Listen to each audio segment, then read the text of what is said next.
We're back here with another edition of Why Shit Got Banned, this time for the first suspect test that resulted in a ban for Sun and Moon OU, and that is Pheromosa, the thick bug.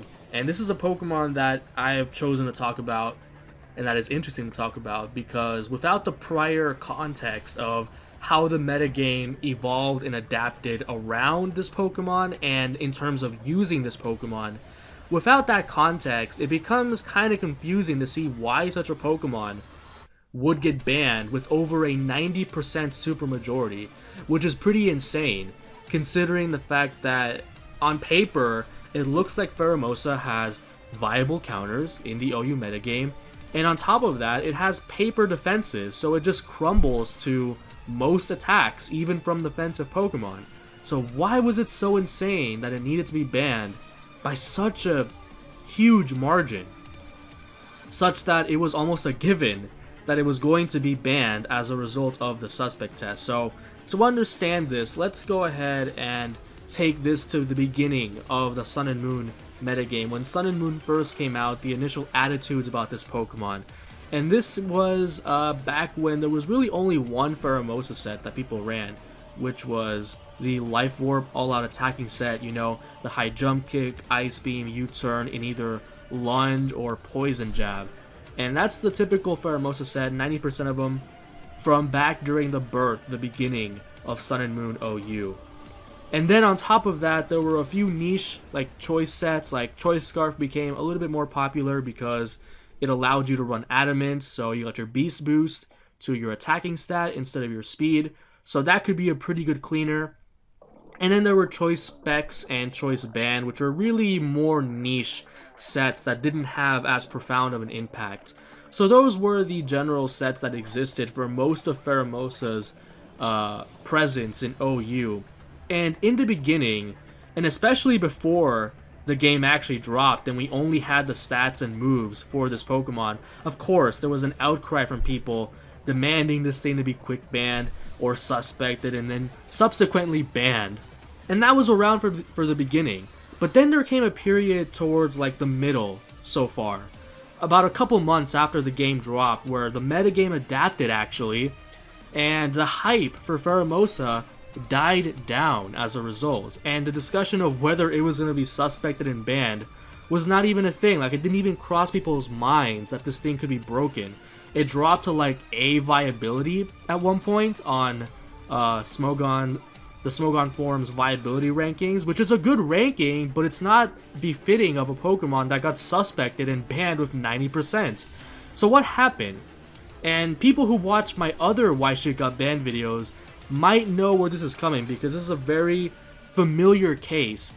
What happened to Pheromosa is almost the exact same thing that happened to Hoopa Unbound in ORAS. So Hoopa Unbound, when it dropped, and we got the stats, we got the move pool, of course we had the initial outcry of people that demanded a ban for this thing just based off of the perceived raw power alone.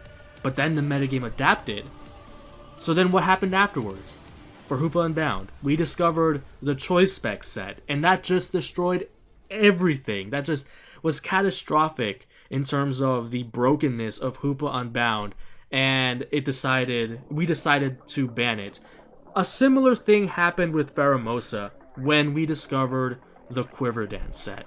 Now, on paper, Quiver Dance doesn't seem like a good option on Pheromosa because it has paper defenses, it can't really set up on certainly any offensive threat, and even at +1 special defense, it's still not that bulky. And on top of that, its only good fighting stab on the special side is Focus Miss, so what's the big deal? The big deal is that with the right set, with the addition of Z moves that can make a one-time perfect accuracy Focus Blast, Quiver Dance Pheromosa manages to subvert all of the common counters and checks to the all-out attacking set. Now, you could argue that Choice Specs sort of did that same thing, but it was not nearly as viable or effective as Quiver Dance. I'll give you a good example. So Toxapex was one of those counters that was labeled for Pheromosa's all-out attacking set. You know, could dish out, could take anything that Pheromosa dishes out and recover up. Now with Quiver Dance, you can actually just Quiver Dance up on Toxapex, you know, a very passive, kind of weak Pokemon. Because you're boosting special defense, Scald isn't doing anything to you, and Burn doesn't matter because you're a special Pheromosa.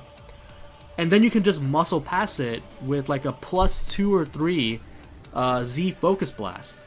So because of that, it gave Pheromosa the devastating versatility that it needed to rise up again as a S-ranked Pokemon with, you know, very much the qualities of something that is broken in overused. Because now you either have to risk getting taken advantage of and set up on, or sacking something to the all-out attacking set. And these two sets were both very viable. It's not like Quiver Dance was something that was niche or anything. Towards the end of Pheromosa's existence, Quiver Dance became a very popular option in order to lure in and take advantage of the checks to the all-out attacking set. And then the all-out attacking set was still as effective as ever. Add that to the fact that Pheromosa already had the tools to be splashable on just about every offensive team ever, and suddenly we have an environment where the opportunity cost of not running Pheromosa is very high, and also the opportunity cost for not having specific checks for both Quiver Dance and all-out attacking was way too high. And that is why 90% of players voted to ban it, because, I mean, who's going to have fun building teams when you already have to dedicate basically 2 slots to countering all of Pheromosa sets? It's not very fun or skill-based at all, in my opinion. And that is why this shit got banned. Got the boot.